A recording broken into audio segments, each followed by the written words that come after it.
What's up everyone, welcome back to the channel. अब हम लोग स्टार्ट करने वाले हैं सप्लाई को। तो आज है हमारा day 1 of the 60 day strategy. अगर ये वीडियो आप लोग पहली बार देख रहे हो या अब तक आपके किसी फ्रेंड ने पहुंचाया है तो make sure to hit that subscribe button. तो शुरू करते हैं हम लोग सबसे पहले द मीनिंग ऑफ सप्लाई के साथ। देखो यार, मीनिंग ऑफ सप्लाई क्या होता है। तो सप्लाई बेसिकली ये है कि जब भी हमारे पास कोई भी सेलर मार्केट में कोई सामान ऑफर कर रहा है बेचने के लिए, लाइक आप कस्टमर हो, मैं सेलर हूं, मैं ये मार्कर सेल करता हूं, मैं आपको ऑफर कर रहा हूं 20 मार्कर्स। मैंने अपनी शॉप पे 20 मार्कर्स लगाए हुए हैं, आपको जितने लेने हैं, 1 लेने हैं, 2 लेने हैं, 3 लेने हैं, आपने जितने लेने हैं ले लो। तो मैंने जितना भी मार्केट में टोटल ऑफरिंग दिया है उसी को हम लोग क्या बोलते हैं, सप्लाई। क्या होगा supply? It refers to the quantity of a commodity. वो क्वांटिटी, जैसे मैंने यहाँ पे 20 मार्कर्स बोले, किस कमोडिटी के? मार्कर के। विच अ फर्म, ध्यान देना, which a firm is willing and able. दोनों चीजें, मेरी विलिंगनेस भी है, मैं चाहता भी हूँ 20 मार्कर सेल करना, और एबिलिटी भी है, 20 मेरे पास अवेलेबल भी है। तो मेरी विलिंगनेस भी और एबिलिटी भी टू ऑफर फॉर सेल। अभी बिके नहीं है, मैं आपको ऑफर कर रहा हूँ कि ये मेरे 20 मार्कर्स हैं, आपको जितने लेने हैं ले लो। तो जब भी एक फर्म, एक सेलर आपको अपना प्रोडक्ट ऑफर करता है उसी को हम लोग क्या बोलते हैं, सप्लाई। तो it refers to the quantity of a commodity which a firm is willing and able to offer for sale at each possible price during a given period of time. अब देखो, सप्लाई हमारे पास 2 तरीके की हो सकती है। Supply कितने तरीके की हो सकती है? 2। एक होता है इंडिविजुअल सप्लाई और एक होता है मार्केट सप्लाई। अब देखो, मैंने यहाँ पे एक वर्ड पहले ही बॉक्स में कर दिया है, वो है अ फर्म। अगर एक सिंगल सेलर की बात हो रही है, अगर एक फर्म की बात हो रही है, तो उसको क्या बोलना है? Individual supply. और अगर मैं देखूं कि एक से ज्यादा सेलर्स की बात हो रही है, 2 सेलर, 4 सेलर, 6 सेलर, पूरी मार्केट की बात हो रही है, तो फिर क्या बोलूंगा? Market supply. Same definition, individual supply में यही डेफिनेशन, जब एक सेलर आपको कोई कमोडिटी, कोई प्रोडक्ट, कोई सर्विस ऑफर कर रहा है, और मार्केट सप्लाई में एक से ज्यादा, 2, 3, 4, उनका टोटल कर देंगे तो क्या बन जाएगा? Market supply. बात समझे? तो सप्लाई क्या है? जब एक सेलर आपको मार्केट में कोई कमोडिटी ऑफर कर रहा है, उसकी विलिंगनेस भी है, एबिलिटी भी है, बेचने के लिए ऑफर कर रहा है, आप लो या ना लो that is up to you. उसने ऑफर कर दिया तो उसको हम इंडिविजुअल सप्लाई बोलेंगे या खाली सप्लाई बोल देंगे। और अगर एक से ज्यादा है, 2 है, 3 है, 4 है, तो क्या बोलूंगा फिर? Market supply. इसके बाद एक कॉन्सेप्ट आता है छोटा सा, सप्लाई वर्सेस स्टॉक। सप्लाई क्या है और स्टॉक क्या है? देखो, सपोज मैं एक रिटेलर हूं और मैंने मार्कर 15 मंगवाए, 15 मार्कर्स, मेरे पास 15 मार्कर्स हैं, और मैं अपने शॉप में अभी इन 15 में से सिर्फ 5 ऑफर कर रहा हूँ। मैं आपको ये बोल रहा हूँ कि अभी मैं बस 5, जब ये मेरे 5 बिक जाएंगे तो मैं अपने गोडाउन में से 5 और निकाल लाऊंगा, फिर जब वो 5 बिक जाएंगे गोडाउन में से 5 और निकाल लाऊंगा। तो there is a difference between supply and stock. तो एज अ प्रोड्यूसर अगर मैं सोचूं तो जितना भी उसने प्रोडक्शन करा है, टोटल जितना भी उसने मैन्युफैक्चर करा है, वो उसका स्टॉक है। उसमें से जितना मार्केट में ऑफर करा वो उसका सप्लाई है। जैसे यहाँ पे 15 मार्कर्स मेरे पास अवेलेबल थे, लेकिन मैं इसको बेचना नहीं चाह रहा था, मेरे पास थे, मैंने अपने गोडाउन में स्टोर करे हुए, तो इसको क्या बोलूंगा मैं? स्टॉक। इसमें से जितने मार्केट में ऑफर करे ये मेरा सप्लाई, और जितना बिक गया, जितना पब्लिक ने खरीद लिया, वो सेल। तो सबसे बड़ा कॉन्सेप्ट कौन सा होता है? सबसे बड़ा कॉन्सेप्ट होता है स्टॉक। इसके अंदर एक छोटा कॉन्सेप्ट होता है जिसको हम क्या बोलते हैं? सप्लाई। और फिर जितना बिक जाता है उसको क्या बोलते हैं? सेल। बात समझे? ऐसा भी हो सकता है कि 15 मार्कर थे, 15 ही ऑफर कर दिए, 15 ही सेल हो गए। तो सप्लाई, स्टॉक और सेल तीनों बराबर हो गया। बट अगर वो आपसे कोई जनरली पूछ ले कि सबसे बड़ा कॉन्सेप्ट कौन सा है, तो स्टॉक, उससे छोटा सप्लाई, उससे भी छोटा सेल। ओके, अब हमारे पास आता है इस चैप्टर का one of the most important question, determinants of supply. Determinants of supply का मतलब फैक्टर्स अफेक्टिंग सप्लाई, कि जब भी मार्केट में सप्लाई कम या ज्यादा होगा तो वो कौन से फैक्टर्स की वजह से होगा। ऐसा क्यों होता है कि मार्केट में सप्लाई कम हो रहा है, ऐसा क्यों होता है कि मार्केट में सप्लाई ज्यादा हो रहा है। तो सबसे पहला फैक्टर जो आपको कंसीडर करना है वो है price of the given commodity. Supply हमेशा प्राइस पे बेस्ड होगा। सपोज ये मार्कर है, इसका प्राइस बढ़ जाता है, अगर इस मार्कर का प्राइस बढ़ा तो क्या मेरा प्रॉफिट भी बढ़ गया? मैं प्रोड्यूसर हूं और मुझे ये पूरा चैप्टर प्रोड्यूसर के पॉइंट ऑफ व्यू से पढ़ना है, ये बात माइंड में रखना, पूरा चैप्टर एज अ प्रोड्यूसर पढ़ना है। प्राइस बढ़ा, प्रॉफिट भी बढ़ गया, प्रॉफिट बढ़ गया तो मैं कम बेचना चाहूंगा या ज्यादा बेचना चाहूंगा, ज्यादा, तो फिर मेरी सप्लाई भी बढ़ेगी। और अगर प्राइस हो जाता है कम, प्राइस कम हो गया, मेरे प्रोडक्ट सस्ता बिकने लगा, तो क्या मेरा प्रॉफिट भी कम हो गया, और प्रॉफिट भी कम हो गया तो सप्लाई भी क्या हो जाएगा, कम हो जाएगा। तो हमें price of the given commodity में, प्राइस में और सप्लाई में कैसा रिलेशन देखने को मिलता है, पॉजिटिव रिलेशन, कि अगर एक बढ़ा, प्राइस बढ़ा तो प्रॉफिट भी बढ़ा तो सप्लाई भी बढ़ाऊंगा, प्राइस कम हुआ तो प्रॉफिट भी कम तो सप्लाई भी कम। क्लियर होता है? This is the first point जो आपको कंसिडर करना है। दूसरा है price of other good. Price of other good का मतलब क्या होता है? अदर गुड का मतलब है कि हमारे से मिलता जुलता कोई गुड। सपोज हम बात करते हैं कि एक कंपनी है जो, या एक फार्मर है जो राइस ग्रो करता है, और एक फार्मर है जो वीट ग्रो करता है। अब मुझे ये मत बताना कि ये तो अलग अलग सीजन में ग्रो होते हैं और इसमें अलग चीज़ चाहिए, उसमें अलग चीज़ चाहिए, वो एक डिफरेंट क्राइटेरिया है, हम लोग जस्ट फॉर एन एग्जाम्पल समझ रहे हैं, ठीक है। तो एक फार्मर राइस ग्रो करता है और एक फार्मर वीट ग्रो करता है। अभी तक दोनों का जो प्राइस था वो सेम था, सेम प्राइस चल रहा था, मार्केट में जो चल रहा था। अब क्या हुआ कि राइस का प्राइस एकदम से बढ़ के आ गया, राइस महंगा हो गया। तो मुझे बताओ, अगर राइस महंगा हो गया तो क्या राइस में प्रॉफिट्स भी ज़्यादा हो गए? जो चीज़ महंगी बिकने लगती है उसका प्रॉफिट्स भी ज़्यादा हो जाते हैं। तो बहुत से ऐसे फार्मर्स हैं जो वीट छोड़ के, इसको ख़त्म करके किस पे आ जाएंगे, राइस पे आ जाएंगे। बात समझ रहे हो? यानी कि अगर मेरे गुड का प्राइस बढ़ जाता है तो जो मेरे जैसे अदर गुड वाले हैं वो अपना गुड छोड़ के मेरे गुड पे आ जाएंगे। अब मेरे गुड का प्राइस बढ़ा हुआ है, प्रॉफिट बढ़ा हुआ है, जब ज़्यादा लोग आ जाएंगे तो सप्लाई भी बढ़ जाएगा या नहीं बढ़ जाएगा? और अगर अदर गुड का प्राइस बढ़ जाता है, सपोज प्राइस का जो राइस है इसका प्राइस कांस्टेंट रहता है, वीट का बढ़ जाता है, वीट का बढ़ जाता है, तो क्या होगा, बहुत सारे लोग राइस छोड़ के अब वीट पे जाएंगे क्योंकि इधर प्रॉफिट ज़्यादा है। तो अगर अदर गुड का प्राइस बढ़ता है तो वहाँ प्रॉफिट ज़्यादा, इधर से सप्लाई कम हो गई उधर बढ़ जाएगी क्योंकि लोग छोड़ के उधर चले जाएंगे। और अगर हमारे वाले का प्राइस बढ़ जाता है तो बहुत से लोग वहाँ से छोड़ के इधर आएंगे तो हमारे गुड की सप्लाई बढ़ जाएगी। तो सीधी सी बात है, अदर गुड के प्राइस से भी बहुत फर्क आता है। क्लियर होती है ये बात? प्राइस और प्रॉफिट्स, इन दो चीज़ों का ध्यान रखना। सबसे पहला पॉइंट मेरा खुद का प्राइस, दूसरा पॉइंट अदर गुड का प्राइस। अदर गुड वो कोई भी हो सकता है मेरे से मिलता जुलता। क्लियर? इसके बाद आता है the prices of factors of production. Factors of production कौन कौन से होते हैं हमारे पास? मेन लैंड, फिर लेबर, फिर कैपिटल और फिर एंटरप्रेन्योर। ये चार लोग ही हैं जो मिलके प्रोडक्शन करते हैं, लैंड, लेबर, कैपिटल और एंटरप्रेन्योर। लोग तो नहीं कहूँगा, चार एलिमेंट्स हैं, चार कंपोनेंट्स हैं, चार फैक्टर्स हैं। अब सपोज लैंड महंगी हो जाए या लेबर महंगा हो जाए या कैपिटल महंगा मिले, हमें पैसा आसानी से ना मिले, एक्सपेंसिव मिलने लगे, फैक्टर्स ऑफ प्रोडक्शन महंगे हो गए। अगर फैक्टर्स ऑफ प्रोडक्शन महंगे हो गए, इनका प्राइस बढ़ गया, अगर इनका प्राइस बढ़ गया तो कहीं ना कहीं हमारा प्रॉफिट कम हो गया। अगर इनका प्राइस बढ़ा तो प्रॉफिट्स कम हो गए, और प्रॉफिट्स कम होंगे अगर, तो क्या करोगे, सप्लाई को कम कर दोगे। तो अगर फैक्टर्स ऑफ प्रोडक्शन का प्राइस बढ़ रहा है, ये महंगे हो रहे हैं, तो प्रॉफिट कम हो रहा है, प्रॉफिट कम हो रहा है तो सप्लाई को क्या करना है, कम कर देना है। और अगर फैक्टर्स ऑफ प्रोडक्शन सस्ते हो रहे हैं, लैंड सस्ता हो रहा है, लेबर आसानी से मिल रही है सस्ती, कैपिटल कम, तो प्रॉफिट बढ़ रहा है। ये सब सस्ता होगा तो प्रॉफिट बढ़ेगा, और प्रॉफिट अगर बढ़ेगा तो आपको क्या बढ़ा देना है, सप्लाई भी बढ़ा देनी है। तो इस बात का ध्यान रखना है कि प्रॉफिट वाला एलिमेंट सब में आ रहा है, चाहे वो प्राइस ऑफ गिवन गुड हो, चाहे वो प्राइस ऑफ अदर गुड हो, चाहे वो price of factors of production हो। 3 पॉइंट मेरे साथ साथ याद करेंगे, price of the given good, price of other good, price of factors of production. Fourth कौन सा होता है, स्टेट ऑफ टेक्नोलॉजी। अब टेक्नोलॉजी में तो 2 ही एलिमेंट हैं, टेक्नोलॉजी में हमारे पास 2 ही एलिमेंट है। एक एलिमेंट क्या है, अपडेटेड टेक्नोलॉजी, और एक एलिमेंट क्या है, आउटडेटेड टेक्नोलॉजी। अगर आपकी technology updated to the mark है, जबरदस्त टेक्नोलॉजी है, बढ़िया, अगर बढ़िया टेक्नोलॉजी है तो कॉस्ट कम आएगा, प्रॉफिट ज़्यादा आएगा।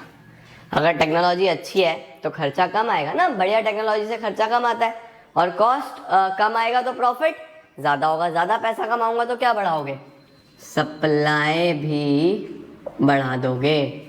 और अगर टेक्नोलॉजी आउटडेटेड है, खराब है टेक्नोलॉजी, अच्छी टेक्नोलॉजी नहीं है। तो अगर टेक्नोलॉजी खराब है तो कॉस्ट ज़्यादा आएगा, डेली डेली खराब हो जाएगी आपकी मशीन्स। कॉस्ट ज़्यादा आएगा तो प्रॉफिट कम, और जब मेरा प्रॉफिट कम हुआ तो मैं सप्लाई को भी क्या कर दूंगा, कम ही कर दूंगा। तो इस बात का ध्यान रखेंगे, टेक्नोलॉजी से भी बहुत फर्क पड़ता है जब भी हम सप्लाई की बात करते हैं। नेक्स्ट क्या आता है, गवर्नमेंट पॉलिसी। अगर आपके पास कभी भी गवर्नमेंट पॉलिसी की बात हो तो गवर्नमेंट पॉलिसी में you have to consider taxation and subsidy policy. कभी भी गवर्नमेंट पॉलिसी की बात हो रही है, अगर गवर्नमेंट पॉलिसी की बात हो रही है तो हम दो चीज़ें कंसिडर करेंगे, सरकार ने टैक्स लगा दिया या गवर्नमेंट ने सब्सिडी दे दी। सब्सिडी, सब्सिडी का मतलब होता है बेनिफिट्स, और टैक्स तो आप सब जानते ही हो। तो अगर गवर्नमेंट पॉलिसी में मेरे गुड पे टैक्स लगा दिया गया, टैक्स बढ़ गया तो मेरा प्रॉफिट कम हो गया, प्रॉफिट कम हो गया तो सप्लाई को क्या कर देंगे, कम कर देंगे। अल्टीमेटली हर पॉइंट को प्रॉफिट से कंपेयर करना है। अगर टैक्स लगाया प्रॉफिट कम हुआ, प्रॉफिट कम हुआ तो सप्लाई भी कम, और अगर टैक्स कम कर दिया गया, टैक्स अगर कम कर दिया गया या फिर सब्सिडी दे दी गई, सब्सिडी का मतलब होता है बेनिफिट्स, एडवांटेजेस दे दिए गए, सब्सिडी दे दी गई मुझे, तो मेरा प्रॉफिट भी बढ़ जाएगा। अगर सब्सिडी मिली, एडवांटेज मिली, बेनिफिट मिली गवर्नमेंट की साइड से तो प्रॉफिट बढ़ेगा। प्रॉफिट बढ़ेगा तो आप लोग क्या करोगे, सप्लाई को भी बढ़ा दोगे। तो 5 फैक्टर हम अभी तक पढ़ चुके हैं। Price of the given commodity, मेरा अगर प्राइस बढ़ा, प्रॉफिट बढ़ा, सप्लाई बढ़ाओ, सीधा सीधा रिलेशन। कम हुआ, प्रॉफिट कम हुआ, कम कर दो। Price of other good, other good का अगर प्राइस ज्यादा हो गया तो अपना वाला छोड़ के उधर चले जाएंगे, हमारे वाले की सप्लाई कम हो जाएगी। और अगर अदर गुड हमारे पास सस्ता हो जाता है तो वो वाले छोड़ के इधर आएंगे तो मेरे गुड की अल्टीमेटली सप्लाई बढ़ जाएगी।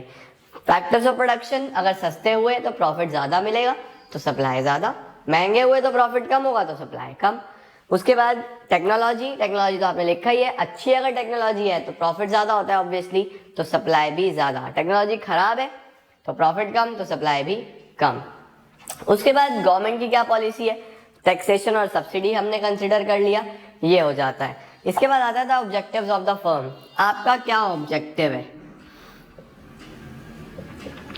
इससे भी बहुत फर्क पड़ता है। देखो ऑब्जेक्टिव में हम कंसिडर कर सकते हैं एप्पल आईफोन, और आप लोग एमआई का कोई फ़ोन ले लो या फिर कोई ओप्पो वीवो ले लो। बेसिकली इन लोगों की सेल कब होती है, प्राइस कम होने की वजह से।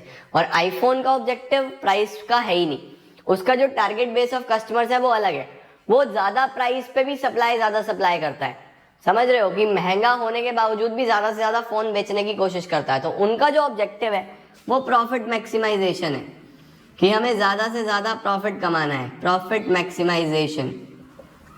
और जो हमारे दूसरे फ़ोन्स हैं, ये ओप्पो है, वीवो है, जो ये नॉर्मल फ़ोन्स हैं, इनमें इन लोगों का मकसद क्या है, सेल्स मैक्सिमाइजेशन, कि ये कम में ही ज़्यादा कमाने की कोशिश करते हैं, नंबर ऑफ यूनिट ज़्यादा बेचते हैं, तो उसको हम सेल्स मैक्सिमाइजेशन बोलते हैं। तो आपका क्या ऑब्जेक्टिव है, आप ज़्यादा पैसा कमाना चाहते हो कम यूनिट बेच के, या ज़्यादा यूनिट बेच के ज़्यादा पैसा कमाना चाहते हो, इससे भी काफ़ी ज़्यादा इम्पैक्ट आता है। तो this is about all the determinants of supply. इसके अंदर अगर आपको पूछा जाए कि डिटर्मिनेंट्स ऑफ मार्केट सप्लाई लिखो तो भी यही चल जाएंगे। तो इंडिविजुअल सप्लाई में भी ये, मार्केट सप्लाई में भी ये 6 पॉइंट्स आप सब में लिख सकते हो। स्टिल 3 पॉइंट्स और दिए हुए हमारी बुक्स में, जैसे कि नंबर 1 दिया हुआ है number of firms in the market. अगर नंबर ऑफ फर्म ज़्यादा है तो ऑब्वियसली सप्लाई ज़्यादा होगी, नंबर ऑफ फर्म्स कम होंगे तो सप्लाई भी कम होगी। एक पॉइंट दिया हुआ है फ्यूचर एक्सपेक्टेशंस। अगर आपको लग रहा है कि फ्यूचर में प्राइस बढ़ने वाला है तो मैं आज नहीं बेचूंगा, आज मैं अपनी कमोडिटी को स्टोर कर लूंगा, मैं फ्यूचर में ही बेचूंगा। और अगर मुझे लग रहा है कि फ्यूचर में प्राइस होने वाला है कम, कल तो सस्ती बिकेगी कोई चीज़, तो उसको मैं आज ही सेल करने की कोशिश करूंगा। मैं ट्राई करूंगा कि ये आज ही बिक जाए, क्योंकि कल तो सस्ता बिकेगा, मेरा प्रॉफिट कम होगा, तो मैं आज ही उसको सेल करने की कोशिश करूंगा। लास्ट आता है हमारे पास, जो हमारे पास एक पॉइंट और दिया हुआ है, वो है means of transportation and communication. अगर ट्रांसपोर्टेशन कम्युनिकेशन अच्छा है तो आप दूर दूर तक भी सप्लाई कर सकते हो और आपको इजीली गुड्स अवेलेबल हो जाएंगे, तो सप्लाई ज़्यादा हो सकती है। लेकिन अगर ट्रांसपोर्टेशन कम्युनिकेशन अच्छा नहीं है तो सप्लाई बहुत अच्छी नहीं हो पाएगी, वहाँ पे प्रॉब्लम हो सकती है। तो ये टोटल 9 पॉइंट्स हैं, बट आपको 3 आखिरी वाले करने की नीड नहीं है। These 6 points are sufficient. Individual में भी यही लिख के आओ, मार्केट में भी यही लिख के आओ, आपका इजीली काम हो जाएगा। तो दिस इज द फर्स्ट, हमने पहला टॉपिक पढ़ लिया, दूसरा टॉपिक पढ़ लिया, तीसरा टॉपिक पढ़ लिया, चौथा टॉपिक पढ़ लिया। 2 टॉपिक आज आपको और पढ़ाऊंगा, supply schedule and supply curve, उनको डिस्कस करते हैं। और इसको करते हैं हम यहाँ से बिल्कुल गायब, स्क्रीनशॉट लेना तो लो, अदरवाइज मैं इसको कर रहा हूँ यहाँ से गायब। तो अब आपके पास आ गया supply schedule and supply curve. Supply schedule भी बोलते हैं कुछ लोग, यार कुछ भी बोल लो, जो तुम्हारा मन करे वो बोल देना। सप्लाई शेड्यूल और सप्लाई कर्व, इस शेड्यूल और कर्व में बेसिकली क्या है, देखो कहीं पे भी शेड्यूल या शेड्यूल लिखा हो तो वहां पे टैब्यूलर स्टेटमेंट की बात होगी। टैब्यूलर स्टेटमेंट का मतलब क्या होता है? टैब्यूलर स्टेटमेंट का मतलब होता है टेबल। टैब्यूलर स्टेटमेंट का मतलब क्या है? टेबल की फॉर्म। और अगर कर्व लिखा है, कर्व का मतलब वहां बात होगी ग्राफिकल प्रेजेंटेशन की। कर्व का मतलब किसकी बात होगी? ग्राफिकल प्रेजेंटेशन की। तो अगर मुझे सप्लाई शेड्यूल बनाना है तो इसके अंदर मुझे प्राइस में और सप्लाई में रिलेशन दिखाना है यूजिंग अ टेबल। और अगर कर्व बनाना है तो यहाँ पे भी मुझे प्राइस में और सप्लाई में रिलेशन दिखाना है यूजिंग अ कर्व। तो आपसे एग्जाम में कुछ भी पूछा जा सकता है, सप्लाई शेड्यूल भी और सप्लाई कर्व भी। अगर शेड्यूल पूछा तो ध्यान रखना है कि उसको टेबल की फॉर्म में दिखाना है, कर्व पूछा तो ध्यान रखना ग्राफ की फॉर्म में दिखाना है। अब जब सप्लाई 2 तरीके का हो सकता है, इंडिविजुअल और मार्केट, तो सप्लाई शेड्यूल भी 2 तरीके का होगा। शेड्यूल भी कितने तरीके का होगा? 2। पहला होगा इंडिविजुअल सप्लाई शेड्यूल और दूसरा होगा मार्केट सप्लाई शेड्यूल। अब जब शेड्यूल दो तो कर्व भी दो, इंडिविजुअल सप्लाई कर्व और दूसरा होगा मार्केट सप्लाई कर्व। तो 2 तरीके के शेड्यूल्स हो सकते हैं और 2 तरीके के कर्व्स हो सकते हैं। अब देखो, अगर टेबल की फॉर्म में दिखाना है तो बहुत सिंपल है, इधर प्राइस ले लेता हूं, इधर सप्लाई ले लेता हूं। प्राइस अगर 10 से 20 हो गया, अब देखो प्राइस बढ़ रहा है, प्राइस बढ़ रहा है तो प्रॉफिट भी बढ़ रहा होगा, तो सप्लाई बढ़ानी है। तो सप्लाई मैंने कह दिया 100 से 200 हो गया। प्राइस अगर 10 से 20 हुआ तो सप्लाई 100 से 200 हुआ।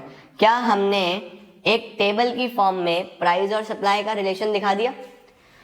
तो basically what is supply schedule? It is a tabular statement which shows कि how much quantity a producer is willing to supply at each possible price during a given period of time। कितना producer एक quantity supply करना चाहता है अलग अलग prices पे। अगर मैं इसको टेबल की फॉर्म में दिखा रहा हूं तो उसको सप्लाई शेड्यूल बोलूंगा। अगर मैं एक इंडिविजुअल सेलर की बात कर रहा हूं, एक ही सेलर की बात कर रहा हूं, तो वो कौन सा सप्लाई शेड्यूल होगा? Individual supply schedule. मैं इसी शेड्यूल में अगर 2 सेलर्स और जोड़ दूं, सपोज सेलर 1, सेलर 2, सेलर 2 इसको सपोज 50 से 100 करता है, ये 50 से 100 करता है, तो इन दोनों को अगर जोड़ दें तो ये मार्केट सप्लाई बन जाएगा। मार्केट सप्लाई ध्यान रखना, सेलर 1, सेलर 2 जितने भी होंगे अप टू सेलर n जोड़ते जाओ। 100 + 50 150 और 200 + 100 300। तो अगर इस तरीके का टेबल बना हुआ है, इस तरीके का शेड्यूल बना हुआ है, तो इसको क्या बोलना है? Market supply schedule. अगर कोई टेबल बस एक सेलर की सप्लाई दिखा रहा है तो इंडिविजुअल सप्लाई शेड्यूल, एक से ज्यादा की दिखा रहा है मार्केट सप्लाई शेड्यूल, और इसके अंदर कुछ भी नहीं है, बहुत सिंपल टॉपिक है। लास्ट टॉपिक हम लोग पढ़ने वाले हैं सप्लाई कर्व। कोई भी कर्व बनाते हैं क्या वो टेबल की हेल्प से बनता है? तो कर्व क्या होगा? It is a graphical presentation of supply schedule. इसी सप्लाई शेड्यूल का अगर ग्राफिकल प्रेजेंटेशन देना हो, ग्राफ बनाना हो, तो उसको क्या बोलूंगा? Supply curve. अब जब टेबल 2 थे तो कर्व भी 2 होंगे। सबसे पहले individual supply curve, it is a graphical representation of individual supply schedule, और market supply curve, it is a graphical representation of market supply schedule. लो जी, ग्राफ बना देते हैं। सप्लाई कर्व कैसा बनेगा? सबसे पहले हम लोग बना रहे हैं इंडिविजुअल सप्लाई कर्व। इधर प्राइस ले लेते हैं 10 20, ये हो गया प्राइस, और इधर हम लोग सप्लाई ले लेते हैं। सप्लाई है यहाँ पे 100 से 200, 100 200 यही डिफरेंस है। ये ओरिजिन, ये एक्स एक्सेस, ये वाई एक्सेस। देखो जब प्राइस, अभी मैं इंडिविजुअल बना रहा हूँ तो बस मैं इसको कंसिडर करूंगा। इंडिविजुअल में तो यही शेड्यूल बना था बस, तो 10 है तो 100, अगर 10 है तो 100 ये होगा, और जैसे ही 20 हुआ तो ये 200 हो गया, प्राइस ऊपर आया बढ़ के 10 से 20, और ये 100 से 200 ये इधर आ गया। तो इस तरीके से तो हमारा जो सप्लाई कर्व बनेगा वो कुछ इस तरीके से बन जाएगा। This is our supply curve. ये हमारा सप्लाई कर्व बन गया ऊपर जाता हुआ। अब यहाँ से आपको एक चीज ध्यान रखनी है, कभी भी पॉजिटिव रिलेशन हो कि एक बढ़ रहा है तो दूसरा भी बढ़ रहा है, कर्व हमेशा ऊपर जाएगा। ऑलवेज रिमेंबर, जब भी आपको पॉजिटिव रिलेशनशिप मिलेगा तो कर्व हमेशा कैसा होगा, अपवर्ड स्लोपिंग, ऊपर जाता हुआ दिखाई देगा। ये पॉइंट बहुत इंपॉर्टेंट है। अगर कोई आपसे वैसे ही पूछ ले कि ये कर्व क्या शो कर रहा है, ये ऊपर जाता हुआ क्या शो कर रहा है, तो it is showing the positive relationship. किसके बीच में, प्राइस एंड क्वांटिटी सप्लाइड के बीच में। ठीक है, तो ये तो हो गया इंडिविजुअल सप्लाई कर्व। अब मार्केट सप्लाई कर्व बना दें। मार्केट सप्लाई कर्व कैसा बनेगा, वो भी कुछ ऐसा ही बनेगा। ये हम बनाते हैं मार्केट सप्लाई कर्व। लो जी, फिर से 10 20, लेकिन इस बार हमें 300 तक जाना है। तो 100 200 300, 10 पे था 150। अब मार्केट में आपको ये दोनों नहीं प्लॉट करने, बस प्राइस और मार्केट प्लॉट करना है। 10 पे 150, तो 10 पे 150 कुछ यहाँ होगा मिड में। फिर 20 पे 300, तो 20 पे 300 लगभग यहाँ होगा। तो ये कुछ इस तरीके से बन जाएगा सप्लाई कर्व। कुछ इस तरीके से बन जाता है हमारे पास मार्केट सप्लाई कर्व। अब एक क्वेश्चन एग्जाम में बनता है, अगर आप ध्यान से देखो तो जो इंडिविजुअल सप्लाई कर्व है ना, थोड़ा सा स्टीप है। स्टीप का मतलब ऊपर की तरफ जा रहा है, ये थोड़ा सा फ्लैट है। मार्केट सप्लाई कर्व थोड़ा सा फ्लैट है। तो आपसे एग्जाम में क्वेश्चन पूछा जा सकता है, मार्क कर लेना, इंपॉर्टेंट है, इस पे सावधान इंडिया लिख लेना। आपसे एग्जाम में पूछा जा सकता है क्या इंडिविजुअल और मार्केट सप्लाई कर्व सेम होंगे, आप बोलोगे नहीं। जो मार्केट सप्लाई कर्व है वो फ्लैट होगा as compare to individual supply curve. अगर इंडिविजुअल सप्लाई कर्व की बात करना तो इसको बोलना ये स्टीप होगा। स्टीप का मतलब थोड़ा स्टैंडिंग पोजीशन में होगा, ऊपर की तरफ जाता हुआ होगा। ये थोड़ा फ्लैट होगा, गिरा हुआ, ये थोड़ा नीचे जाएगा। तो मार्केट सप्लाई कर्व हमेशा फ्लैटर होता है as compare to individual supply curve. और इसके पीछे का रीजन क्या है, रीजन ये है कि जो मार्केट सप्लाई में प्रोपोर्शनेट चेंज होता है, इनके बीच का डिफरेंस देखो 150 और इनके बीच का डिफरेंस 100। देखा, 100 से 200 100 का चेंज है ना, यहाँ 150 से 300 150 का चेंज है। तो जितना ज्यादा बीच में गैप होता है उतना ज्यादा कर्व फ्लैट होगा। ठीक है, जितना ज्यादा गैप होगा उतनी ज्यादा फ्लैटनेस होगी। तो जब भी ये प्रोपोर्शनेट चेंज ज्यादा होगा कर्व उतना ही फ्लैट बनेगा। इसमें प्रोपोर्शनेट चेंज ज्यादा था इसलिए ज्यादा फ्लैट बना, इसमें चेंज कम था इसलिए कम फ्लैट बना। तो ये एक क्वेश्चन था जो आपसे पूछ लिया जाता है। बाकी हमने जितने भी आज टॉपिक्स पढ़े आज अपनी बुक से रीड करो। नेक्स्ट क्लास में हम लोग सप्लाई को कर देंगे finish. Thank you so much.